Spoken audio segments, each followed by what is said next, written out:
it could be. We are live. Welcome back to Bell Alliance Television. I hope you managed to get your snacks and something cold to drink. I'm back with the deal with the mortgage section. I'll get there. I've got Dave Lacusta and Lisa Hawley, both from Dominion Lending Centers. Boy, I'm having troubles here. So why don't we start with, you're both in the mortgage broker industry. So what is the role of the mortgage broker in working with folks to get financing?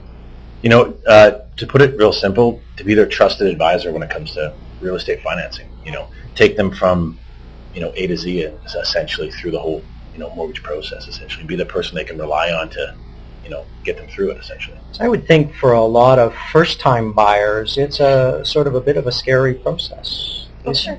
They don't know exactly what to expect. They don't know the process. They don't know, what the steps are in going to buy a home, never mind arranging the money for it and, how to make the whole thing happen. So that's our job, is to educate them and to make the process as streamlined as possible for them.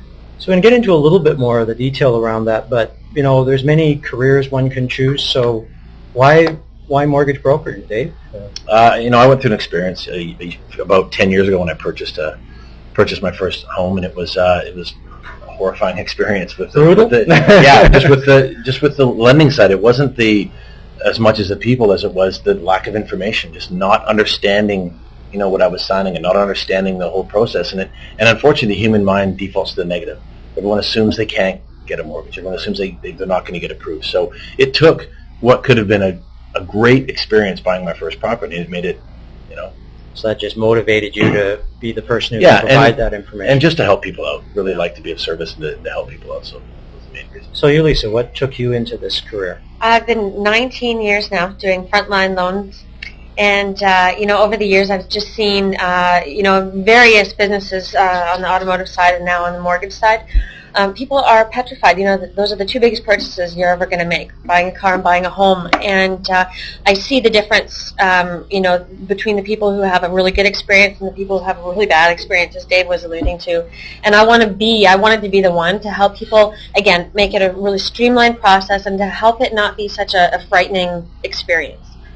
So what is the process when you're working with a client? What is it you walk them through? What is the sort of the preparatory work that you have them do? One of the biggest things is education. Just making sure they understand what's coming, what they sort of have to do in the process to get, pre-approved and to get their mortgage sort of organized, and what steps they have, down the road so they can prepare for things. But really, for us, knowledge is power for the client. The more information they have, the more prepared they are, the more they can focus on finding the right property, and really that is the key. So when you're looking at saying, okay, Bob or Betty or whatever, what sort of documentation are you looking to them to pull together for you?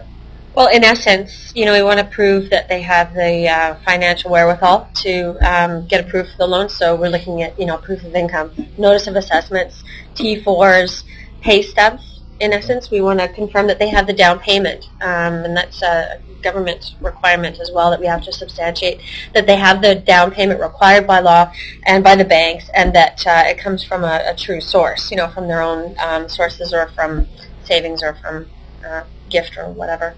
So we hear, again, a lot of talk in the media, and it is nice to see the media getting a little bit more positive about things nowadays in our real estate market, but this availability of funds. And, as a first-time buyer, that must hang heavy as to, gee, what can I afford, and are the funds available to me? So what is the issue around availability right now? Well, one of the biggest misconceptions right now is that there isn't a lot of liquidity in the market, which is false. There really is a lot of available funds. Luckily for us, with Canada, we have such a sound banking system, the most sound banking system in the world.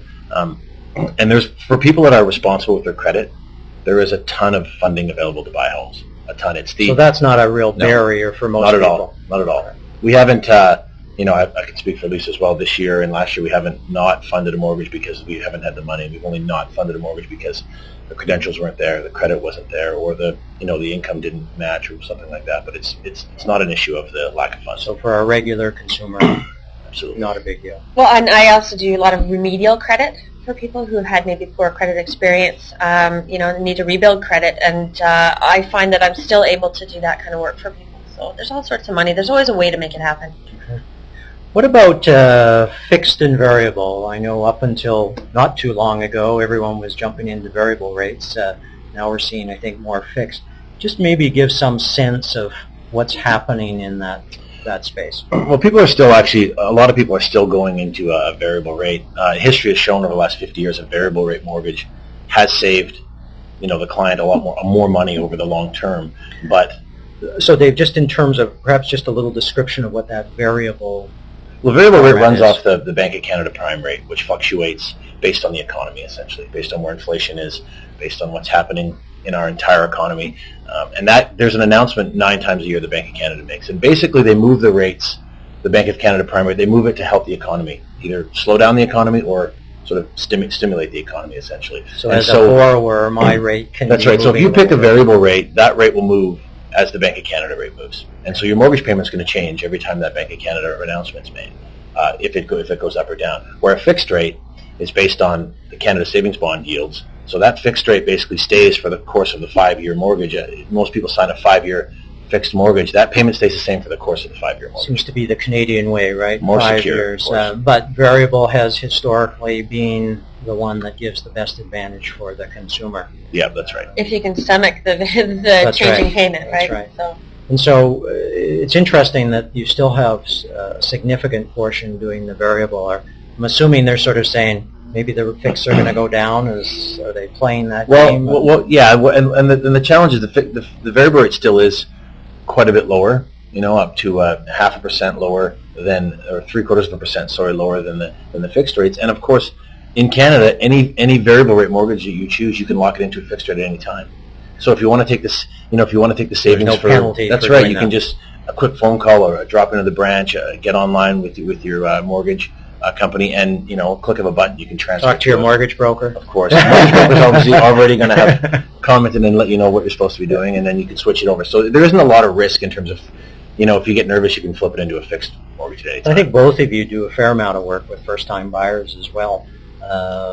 And that seems to be a popular sort of space in the market right now, a lot happening. Talk to me a bit about mortgage insurance, because I think there's quite a bit of confusion amongst some of those first-time buyers. Lisa, what's that all about? What the mortgage insurance provides, you're saying? Well, the mortgage insurance is there actually to protect the lender.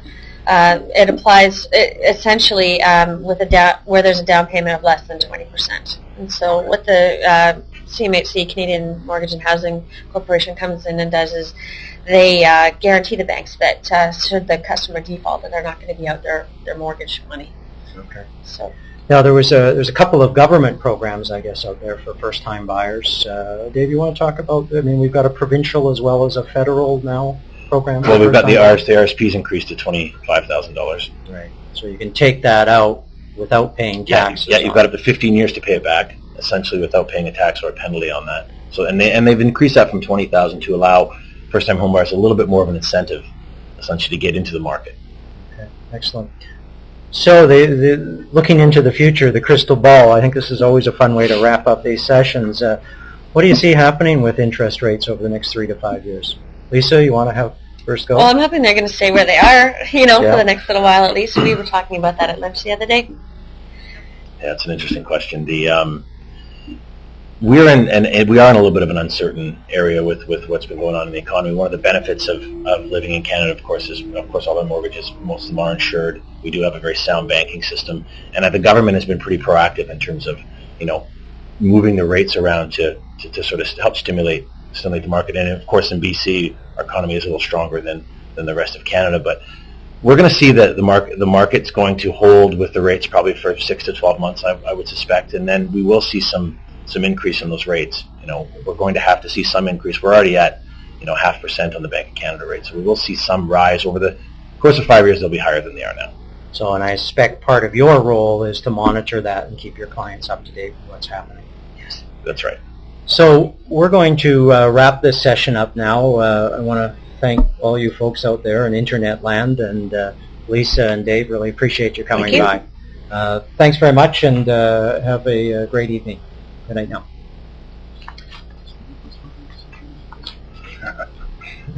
little chat. It I'm was